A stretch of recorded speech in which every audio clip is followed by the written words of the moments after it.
A report on the recent governorship election in Bayelsa State has advocated the creation of an electoral offences court to ensure prompt prosecution of electoral offenders. TVC News correspondent Joke Adisa reports that a total of 41 violence-related cases were reported in the November 16 Bayelsa governorship election. Since the inception of the country's democracy, violence in elections has become a major topic of discussion among civil societies and international organizations.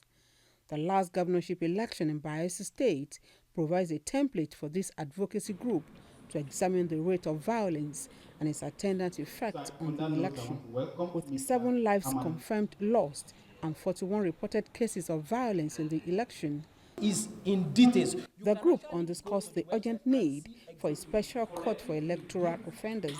Introduction of Electoral Affairs Commission or Electoral Court is highly needed, because here people begin to ask questions.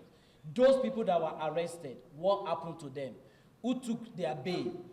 What is going on? How many people have been successfully prosecuted? One of the things that I think is very important is that this project makes its information available publicly so that it can be shared by everybody, and as was mentioned earlier, there can be a national discourse on tackling the problem of electoral violence. Election should be a peaceful activity. I mean, there shouldn't be that tension, let alone a scratch in somebody's body and to the extent of losing of somebody's life.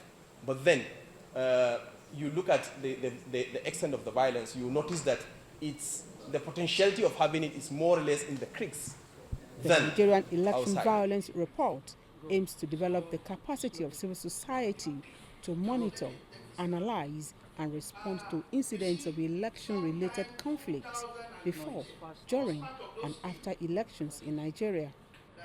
The report acknowledged that the high rate of advocacy and enlightenment before, during, and after the election in Bayelsa State helped to mitigate violence. The report admonishes all key actors in the electoral process not to rest on their oars until the most vulnerable in the society is able to vote without fear of violence or molestation in any of Nigeria's elections.